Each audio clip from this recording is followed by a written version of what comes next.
말씀의 은혜를 받아서 다르게 말씀을 드렸습니다. 사실 오늘 우리가 읽은 이 본문의 말씀, 저는 말씀을 이렇게 전할 때마다 기록해 놓고 있습니다. 이 말씀은 2017년도 그리고 2023년도의 본문의 말씀을 가지고 전했던 말씀이기도 합니다. 근데 제가 몇 회 말씀을 전했다, 본문을 삼았다라고 하는 것이 중요한 것이 아니라 이 본문의 말씀 교회사적으로 보더라도, 그러니까 오늘 우리가 읽은 이 에베소서가 쓰이던 당시만 하더라도, 그리고 그 이후에 교회사에서 내려오면서, 교회가 내려오면서 이 본문의 말씀이 가지고 있는 영향력, 이런 여러 가지로 인해 상당히 중요하고 또 중요한 말씀이다 라고 그렇게 되어 있습니다. 그래서 너무 중요한 말씀이기 때문에 사실 오늘 전하고자 하는 내용은 이것이 아닌데, 이것부터 먼저 우리가 어느 정도 이해하고 알고, 그리고 그 이후에 어쩌면 조만간에 내지는 다음에 다시 이 본문의 말씀을 다르게 한번 보아야 되지 않을까 싶기도 합니다. 오늘 말씀의 제목은 선택된 신비라고 하는 것으로 말씀의 제목을 잡아 보았습니다만, 사실 말씀을 드리고자 하는 내용은 속지 마라 라고 하는 부제로 말씀을 조금 드리고자 합니다. 왜 이 말씀이 이렇게 기록되었으며, 이렇게 기록된 이후에 앞서 말씀을 드렸습니다만, 교회사에서 초대교회로부터 그 이후에 어떤 일이 본문의 말씀 속에, 본문의 말씀을 통해서 어떤 일이 있었는가라고 하는 것들을 잠시 살펴보고자 합니다. 성경은 우리에게 많은 것을 말씀해 주고 있습니다. 그런데 그 속에서 강조하고 있는 말씀, 많은 대부분의 것은 무엇일까요? 속지 마라 라고 하는 것입니다. 열왕기상 22장 말씀에 보면 이스라엘이 아람 나라와 전쟁을 하게 될 상황에 놓여 있습니다. 구약시대에 늘 전쟁을 앞두고 그렇습니다만, 이 전쟁을 통해서 우리가 이스라엘이 이길 수 있겠습니까? 어떻겠습니까? 라는 전쟁의 성패에 대해서 알고 싶어 합니다. 그런 와중에 열왕기상 22장 21절 22절 상간에 보면 이렇게 말씀되어 있습니다. 한 영이 나와서, 한 영이 하나님 앞에 나와서 하는 말입니다. 제가 거짓말하는 영이 되어서 사람들을 미혹하겠습니다 라고 하는 부분이 있습니다.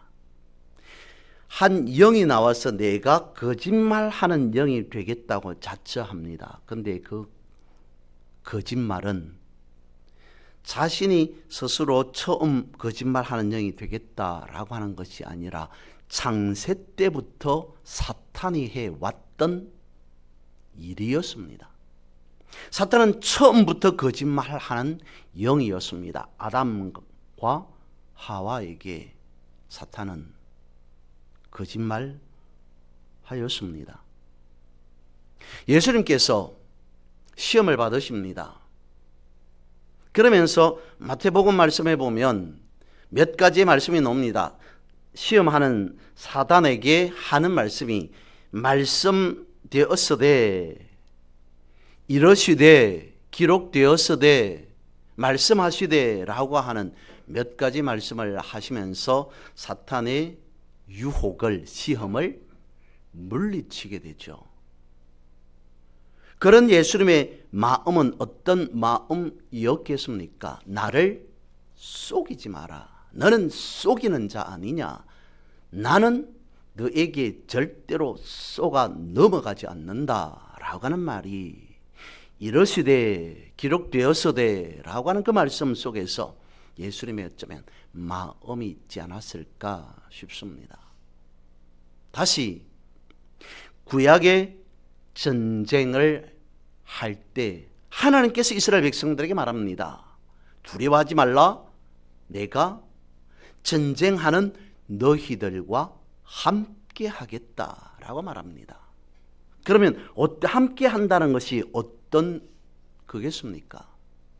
이스라엘 군대가 바라볼 때 자신들의 수는 작습니다. 자신들이 가지고 있는 무기 거의 없습니다. 그런데 적들을 보니까 수십만입니다.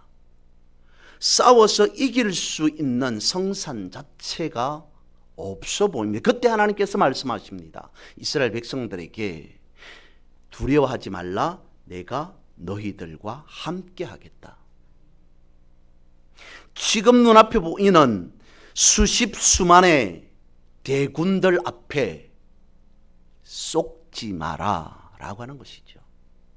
나타내 보이는 그 현상에 속을 것이 아니라 내가 너희들과 함께하면 너희들은 반드시 분명히 승리하게 되어진다라고 하는 것입니다. 신약의 말씀은 어떨까요? 복음의 말씀 이후에 계속 이어지는 대부분의 서신서에서 하는 말씀이 그것입니다. 당시에도 그랬습니다. 끊임없이 이단 논쟁들이 있었습니다. 성경에서는 또 다르게 표현하기도 합니다. 다른 복음. 당시에 제자들이 사도들이 전했던 복음이 아닌 다른 복음을 내지는 이단 사상을 받아들일 시에는 큰일 납니다 라고 하는 것이 계속 반복되어지는 서신서의 내용이 됩니다. 다르게 표현하면 뭐가 되어집니까? 그런 말의 유혹에 미혹에 넘어가지 마라. 여러분, 서신서에서 계속 반복되는 것은 한마디로 말하면 여러분 속지 마십시오. 속아서는 안 됩니다 라고 하는 것이 되어집니다. 오늘 본문의 말씀 역시 그런 취지에서 생각해 봅니다. 오늘 본문의 말씀은 이렇게 말씀하고 있는 것 같습니다. 여러분, 지금까지 여러분들 마음에 무슨 마음을 품고 있었던지 그 모든 것 다 빼어내십시오. 그리고 오늘 본문의 말씀 에베소서 1장 3절에서 5절까지의 말씀으로 채우십시오. 그렇게 가득 채워야 됩니다 라고 말씀하고 있습니다. 어디에 그렇게 말씀하고 있다는 거겠습니까? 말씀을 살펴봅니다. 3절 말씀에 보니까 신령한 복이라고 말씀하고 있습니다. 이때 신령한 복은 어떤 복일까요? 모릅니다. 그러니까 신령한 복이다 라고 말씀하고 있습니다. 우리가 생각은 할 수 있습니다. 감은 잡을 수 있습니다. 어떤 것이다. 뒤에도 말씀을 드리겠습니다만 어떤 것이다 라고 충분하게 생각할 수 있습니다. 하지만 어떤 복이다 라고 말씀하고 있지 않기 때문에 무슨 복인지 모릅니다. 그리고 난 다음에 4절에서는 창세전에 엄청나게 소중한 말씀입니다. 창세전에 우리가 선택되었다라고 말씀을 하고 있습니다. 그리고 5절에 가서는 우리를 예정하셔서 예수 그리스도의 아들도 아닌 하나님의 아들이 되게 하셨다라고 말씀하고 있습니다. 이것이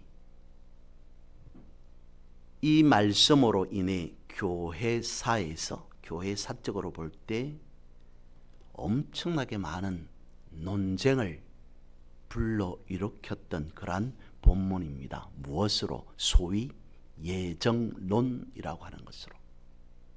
말씀에 창세전에 우리가 이미 선택되어서 하나님의 아들이 되었습니다. 예수 그리스도로 우리가 하나님의 아들이 되었습니다 라고 한다면 그래도 그나마 어느 정도 이해할 수, 납득할 수 있을 것 같은데, 창세전에 우리가 하나님의 아들로 예정되었다, 쉽게 납득할 수 있는 말이 아니었기 때문이라는 것이죠. 그런데 왜 이 말씀 속에 내 것을 빼라고 그런 내용이 없는 것 같은데 그렇게 말씀하셨는가 생각해 볼 수 있습니다. 오늘 본문의 말씀은 찬송하리로다 라고 하는 것으로 시작하고 있습니다. 우리 또한 예배 시간에 삶 속에서 찬송을 드립니다. 그런데 생각해 보십시오. 그때의 찬송의 내용은, 찬송 가사는 대부분 어떤 것으로 이루어져 있습니까? 찬송이라고 하는 것은 마무리되었습니다 라고 하는 것에서 나오는 것이 찬송입니다.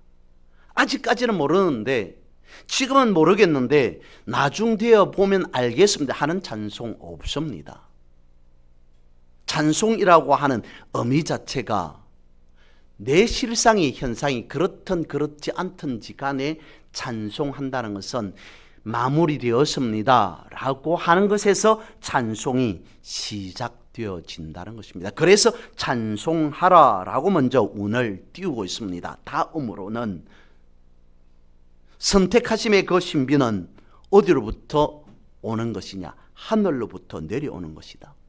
3절 말씀에 보니까 하늘에 속한이라고 되어 있습니다. 우리는 땅에 속한 사람이 아니라 하늘의 시민권을 가진 존재라는 것이죠. 그래서 땅에 살아가고 있지만 땅에 속한 자가 아니고 하늘에 속하여서 하늘의 시민권을 가진 존재이기 때문에 그래서 찬송하리로다. 지금 내가 바라볼 때 하늘에 속한 시민권이라고 확연하게 볼 수 있습니까? 아닙니다. 그래서 지금은 잘 모르겠는데 앞으로 살아가다 보면 아마도 내가 생각할 때 잘은 모르겠는데 하늘의 시민권을 가진 이게 아니라는 거죠. 지금 나의 현상과 상관없이 그럼에도 여러분은 하늘에 속한 자입니다. 그러므로 찬송하십시오 라고 말씀을 하고 있다는 것입니다. 그래서 하늘에 속한 모든 신령한 복을 주셨다라고 말씀하고 있습니다. 세상의 복이 아니라는 거죠. 영적인 복을 말씀해 주고 있습니다. 이 신령한 복은 모른다라고 말씀을 드렸는데 우리가 생각해 보면 구원과 영생과 양자됨과 영원한 생명 기타 등등 이런 것들을 두고 신령한 복이라고 말할 수 있지 않을까 싶습니다. 물론 오늘 본문에 있는 것으로 생각해 본다면 창세전에 우리를 예정하셔서 하나님의 아들이 되게 하심이라고 하는 그것을 두고 신령한 복이라고 말할 수도 있겠죠. 하지만 중요한 것은 우리의 생각이 아니라는 겁니다. 우리의 예상 아니라는 겁니다. 하늘에 속한 모든 신령한 복 자체는 우리가 선택할 수 있는 게 아닙니다. 우리가 예상할 수 있는 것 또한 아닙니다. 우리가 선택할 수 있는 것이라면 그것은 신령한 복이 아닌 거라는 거죠. 이 신령한 복을 그러면 오늘 본문은 어디서 주신다라고 말씀하고 있습니까? 3절과 그리고 4절 말씀에 보니까 그리스도 안에서라고 말씀을 하고 있습니다. 하늘에 속한 모든 신령한 복을 도대체 어디에서 우리가 발견할 수 있느냐? 그리스도 안에서 발견할 수 있다. 서신서에서, 특히 바울 서신서에서 자주 우리가 발견할 수 있는 단어, 제가 계속적으로 말씀을 드리고 있는 단어, 그리스도 안에서. 이것은 단순히 우리가 예수님을 믿습니다 라고 하는 뜻을 넘어서 예수님과 하나 된 삶을 살아간다는 것이 그리스도 안에서 라고 하는 것입니다. 마치 내가, 사도 바울도 그렇게 고백하고 있습니다마는, 예수님이 된 것처럼, 예수님이 생각하고 계셨던 것을 내가 생각하고, 예수님께서 마음에 품고 있는 것을 나의 마음에도 그렇게 예수님처럼 느끼고, 예수님께서 사셨던 그 생활 방식을 나도 그대로 따라 살아가는 삶, 그것을 두고 성경은 그리스도 안에서라고 말씀하고 있다는 것입니다. 매우 중요한 말씀은 계속되어집니다. 그러면서 그리스도 안에서 하늘에 속한 신령한 복을 주셨는데, 그 주셨던 때가 언제라는 겁니까?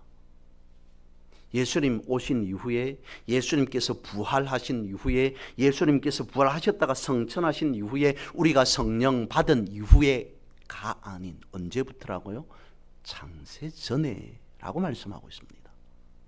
쉽게 이해되어지지 않지만 매우 중요한 말씀입니다. 시간과 공간이 만들어지기 전에 우리를 선택하셨다고 말씀하고 있습니다. 세상이 시작되기도 전에 우리를 그리스도 안에서 택하셨다라고 말씀하고 있습니다. 창세전에 선택된 신비라는 것이죠. 그런데 이것이 인간의 행위 이전에 하나님의 온전한 은혜 가운데에 한 거라는 것입니다. 그것을 성경은 강조하고 있습니다. 말씀하고 있습니다. 그래서 오늘 본문의 말씀 3절을 통해서 우리가 발견할 수 있는 핵심은, 이것은 조건부가 아니라는 거죠. 우리가 어떻게 했기 때문에 우리의 행위를 통해서 받는 것, 그것이 아니라 하나님의 일방적인 은혜로 라고 하는 것을 말씀하고 있다는 것입니다. 창세전의 택함도, 예정하심도, 그리고 우리를 양자되게 하셔서 하나님의 아들 입양하심도, 모든 것이 다 하나님의 주권에 의한 결정이라는 것을 성경 말씀하고 있습니다. 예를 들어서 말씀을 드려봅니다. 누가복음 15장 탕자에 대한 비유를 다시 말씀을 드립니다. 소위 탕자라고 하는 한 아버지의 아들이 아버지에게 말합니다. 아버지. 나중에 어찌되었든 저에게 형님도 계시지만 돌아올 재산이, 몫이 있지 않습니까? 그것 지금 주십시오. 왜 요구했습니까? 나는 아버지의 아들이기 때문입니다. 집 나가기 전에는 분명히 아버지한테 자신이 나는 아버지의 아들이기 때문에 나에게 주어질 몫을 지금 달라고 말합니다. 아들이기 때문에. 그런데 재산을 탕진하고 난 뒤에 돌아온 아들이 아버지 앞에 뭐라고 말합니까? 뭐라고 생각합니까? 나는 아버지의 아들이 아닙니다 라고 이야기를 합니다. 나는 아버지의 아들의 자격이 되지 못합니다. 그래서 나는 더 이상 아버지의 아들이 아닙니다 라고 스스로 그렇게 생각합니다. 이에 아버지의 반응은 어떻습니까? 나는 이제 더 이상 아버지의 아들이 될 수 없습니다 라고 말했던 그 아들에 대한 말의 아버지의 반응은, 그럼에도 누구 못지않게 너를 사랑하는 아버지이다 라고 말해주죠. 그것을 증명해 줍니다. 잔치를 베풉니다.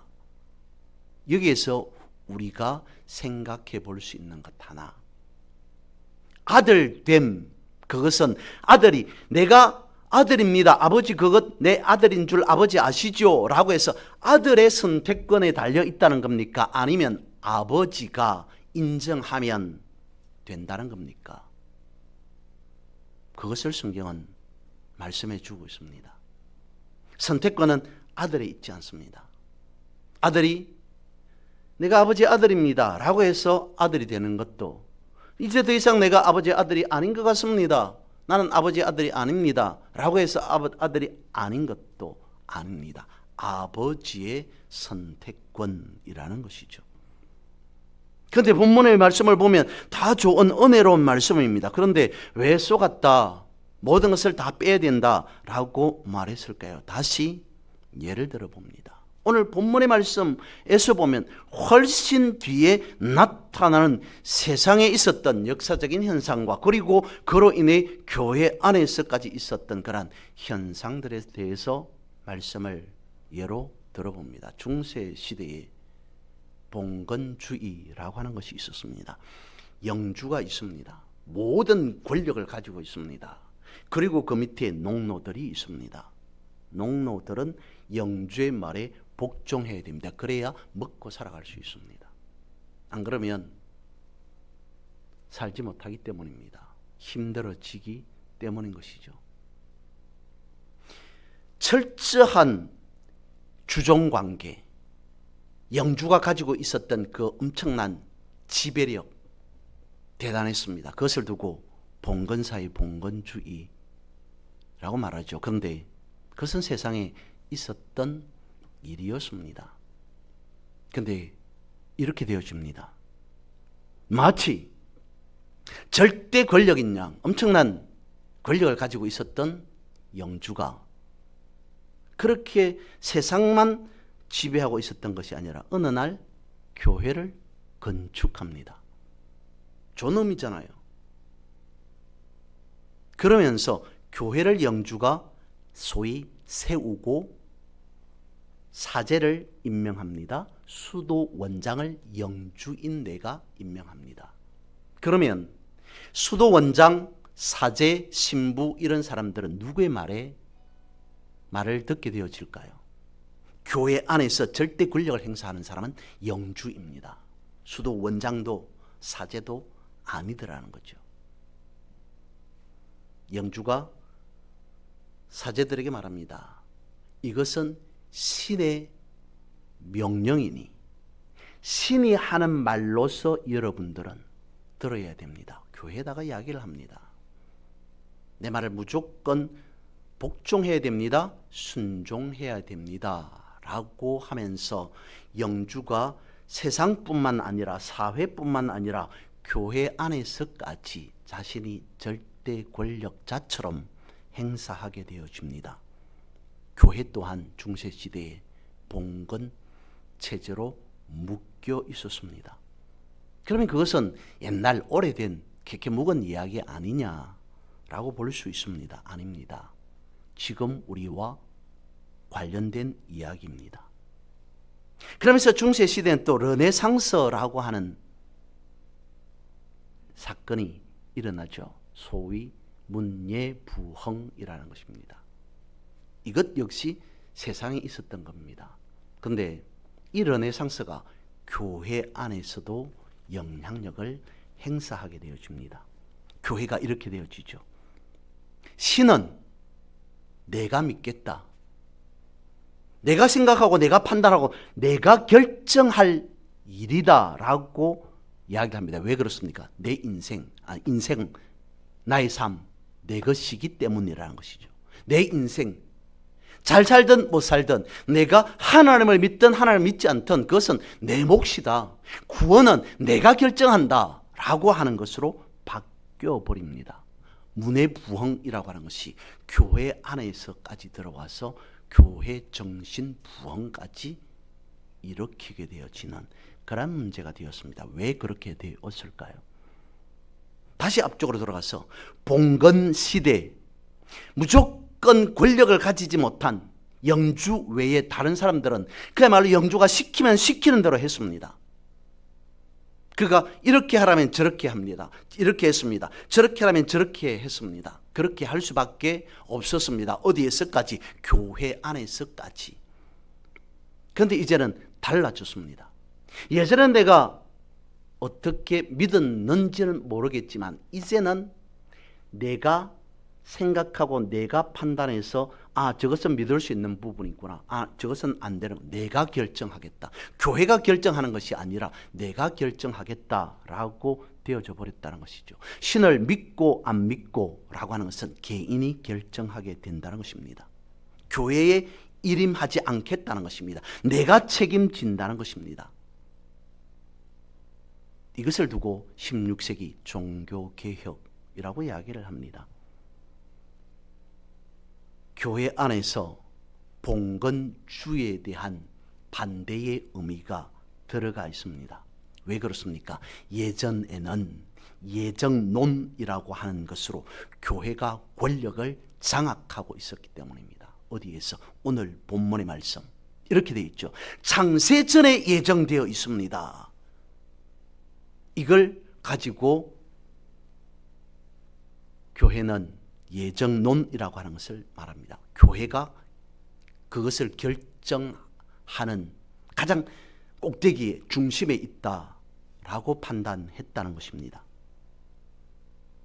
그러면서 예정론에 입각한, 앞서 말씀을 드렸던 그런 예정론에 입각한 교회가 절대 권력을 가진 그 입장에서 성만찬을 합니다. 여러분, 회중들에게 말합니다. 여러분, 이 떡은 예수님의 살입니다. 이 잔은 예수님의 피입니다. 여기까지 문제가 없습니다. 맞습니다.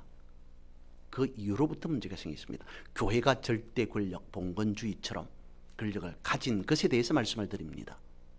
그러니 여러분들은 내가 주는 것이기 때문에, 내가라고 하는 것은 교회입니다. 절대 권력을 가진 교회입니다. 내가 주는 것이기 때문에 여러분들은 무조건 아무 말 하지 말고 그냥 받아 먹으면 돼 라고 하는 시기였습니다. 왜 그러냐면 이것 안 먹으면, 내가 주는 것 안 먹으면 예정론에 입각한 성만찬입니다. 여러분들은 지옥 갑니다.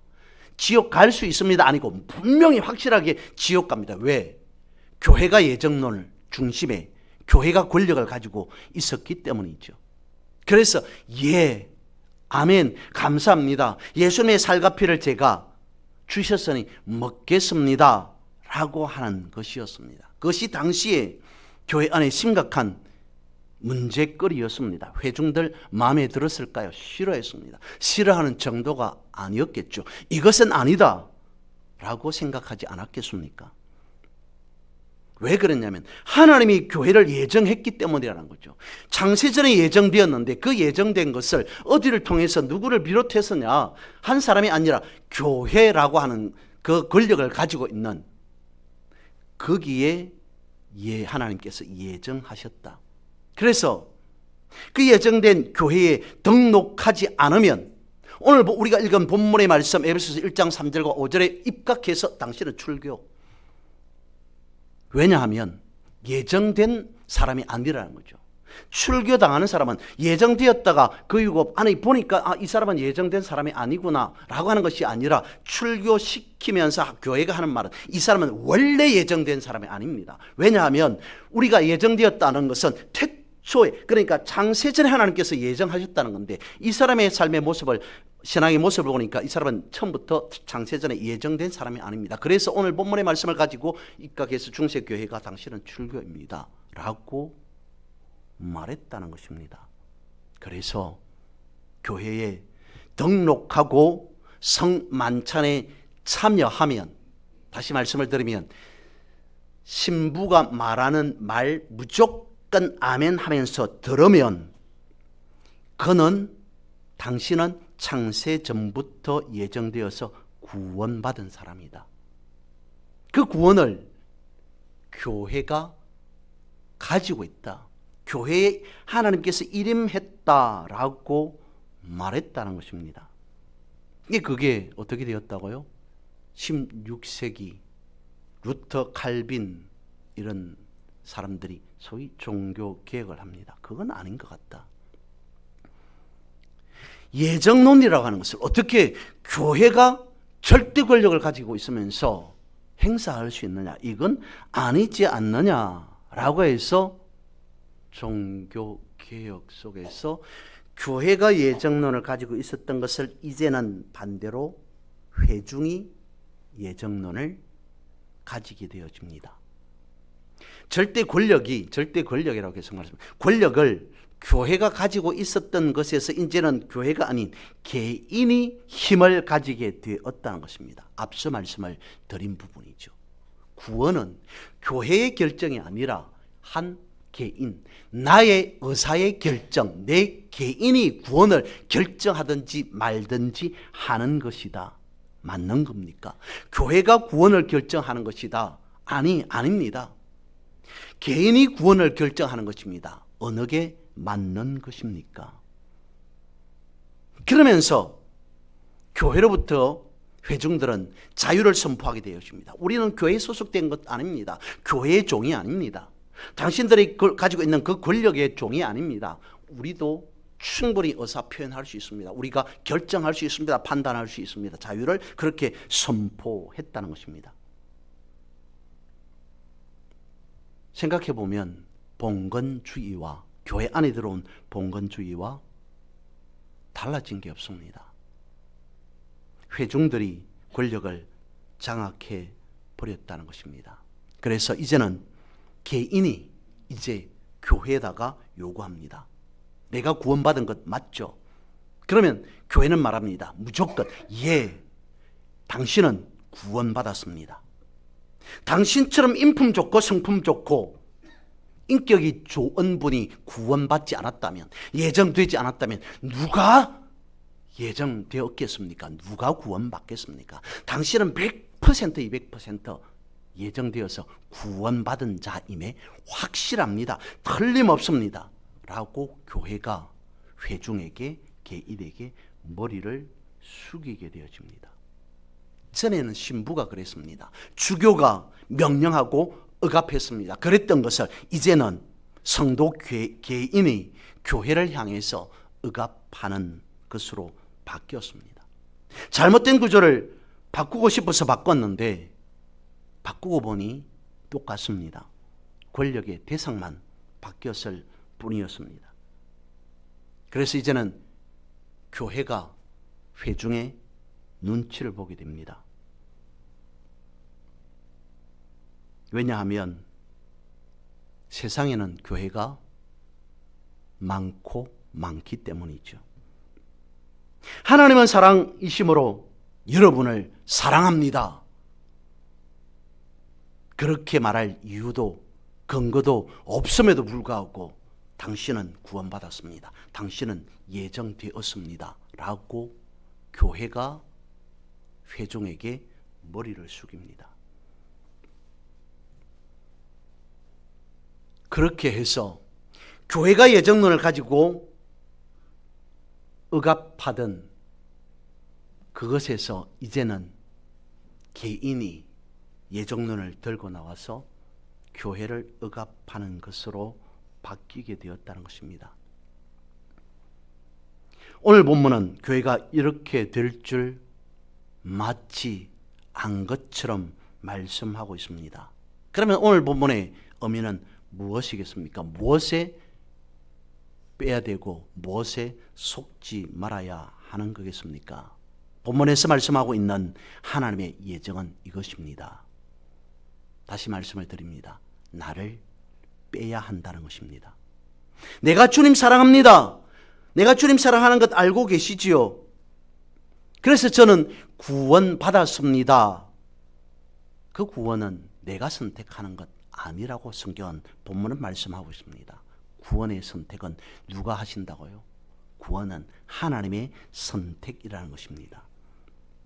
무조건 당신은 예정되었기 때문에 구원받았습니다 라고 하는 교회에 현혹되지 말라고 성경은 말씀하고 있습니다. 또 나는 구원받았죠 라고 주장하는 개인에게 예 그럼요 당신은 틀림없이 반드시 구원받았습니다 라고 하면서 교회가 끌려가서도 안 된다고 말씀하고 있습니다. 왜냐하면 예정은 교회나 사람이 아닌 하나님이 주권이기 때문에 그래서 이런 것에 속지 말라고 말씀하고 있습니다. 이것이 선택된 신비라는 것이죠. 오직 하나님께서 하셔야만 할 일이 예정이라는 것입니다. 감히 사람이 이렇다 저렇다라고 선택할 수 없다는 것입니다. 오늘 보면 어디에 있든지 간에 신령한 복이든 그리스도 안에든 창세 전이든 하나님의 아들 되심이라고 하는 부분이든 어떤 부분이든지 간에 그것을 사람이 취사, 선택, 결정, 판단할 일은 아니다.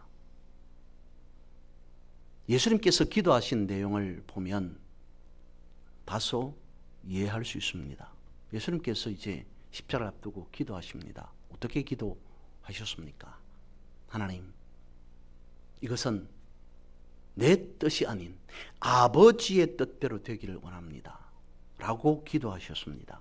물론 그 의미는 나 자신, 예수님 본인, 그 뜻이 아닌 하나님의 뜻대로라고 하는 것이 맞습니다. 그런데 다시 생각해 봅니다. 하나님, 이것이 내 뜻대로가 아니라 내 뜻대로 마옵시고 아버지의 뜻대로 하옵소서라고 하는 것이 예수님 자신 본인만의 뜻을 두고 한 말이겠습니까? 저기 주변에 세상 사람들에 의해서 내가 십자가에 달려서는 안 됩니다. 하나님 그것 아시지 않습니까? 저 사람을 십자가에 매달아라, 저 사람을 십자가에 못 박아라 라고 떠벌리는 그런 유대인들, 소위 자신들이 모든 것을 다 결정할 수 있다, 그리스도가 되었든 메시아가 되었든 그거는 그 사람의 이야기고 우리가 그 사람 생명 주관할 수 있다라고 떠벌리는 그 사람들에 의해서 내가 십자가를 져서는 안 되지 않습니까? 내 뜻이 아닌, 사람들의 뜻이 아닌, 사람들의 선택, 사람들의 판단이 아닌 오직 하나님 아버지의 뜻대로 되기를 원합니다 라고 기도하신 것이 내 뜻대로가 아니라 아버지의 뜻대로 되기를 원합니다. 모든 것이 하나님에 의해서 결정되고 판단되고 이루어져야 할 일이라는 걸 예수님의 기도 속에서도 우리는 또한 찾을 수 있다, 발견할 수 있다라고 하는 것입니다. 오늘 본문의 말씀 5절은 그렇게 말씀하고 있습니다. 그 기쁘신 뜻대로 우리를 예정하사 그리스도 예수 그리스도로 말미암아 자기의 아들들이 되게 하셨으니, 엄청난 말씀이죠. 우리가 예정되었답니다. 언제요? 창세전에. 어떻게? 하나님의 아들로 예정되었다. 그런데 그 모든 것 어떻게 되어진다고요? 그 기쁘신 뜻대로. 함부로 세상에서 이렇게 저렇게 말하는 그 말에 속아서는 안 된다는 것이죠. 택감의 신비 속에 있다고 하면서 우리가 자칫 나태해지는 것에 속아서는 안 된다라고 말씀하고 있습니다. 그래, 나는 어차피 구원받았어. 성경에 분명히 창세전에 예정하셨다라고 말씀하고 있기 때문이다 라고만 한다면 오해라는 것입니다. 그 기쁘신 뜻대로 모든 것은 사람의 결정이 아니라 하나님의 선택권이라는 것입니다. 그래서 이렇게 저렇게 예정되었다고 주변에서 사람들끼리 말하는 것 틀렸다는 것입니다. 거기에 속아서는 안 된다는 것입니다. 그런데 우리는 속는 것 외에는 할 수 있는 것이 없습니다. 그래서 우리가 할 말이 있다면 단 한 가지, 나는 속았다라는 것입니다.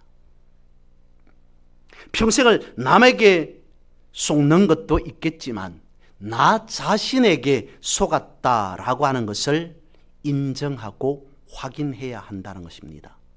사람들의 말에 홀려서 미혹되는 그런 나를 말하는 것입니다. 결론으로 말씀을 드립니다. 지난 주일 고린도서 6장 8절과 10절을 본문으로 말씀을 드렸습니다. 여러분, 본문에서 말씀은 고린도서 6장에서 하는 말씀입니다. 여러분들은 보기에는 아무것도 없는 것 같습니다. 가난한 것 같고, 근심한 것 같고, 누추한 것 같고, 헐벗은 것 같고, 의미로 본다면. 하지만 여러분들은 유명한 자입니다. 부유한 자입니다. 모든 것을 가진 자입니다. 라고 성경은 말씀하고 있습니다. 이 말씀을 또 다르게 보면 이렇게 되어지는 거겠죠. 여러분, 여러분들의 모습을 보면서 누군가는 말할 겁니다. 내가 볼 때 당신은 무명한 자야, 없는 자야, 가난한 자야, 근심하는 자야. 그런데 하나님이 말씀하십니다. 그렇게 말하는 사람들의 말에 쏙지 마십시오. 실상은 여러분들은 유명한 자입니다. 가진 자입니다. 부유한 자입니다. 이것이 맞습니다. 함부로 사람들의 말에 혹은 내 마음에서 우러나는 것에 여러분 속아서는 안 됩니다. 그것이 오늘 본문의 말씀인 것이죠.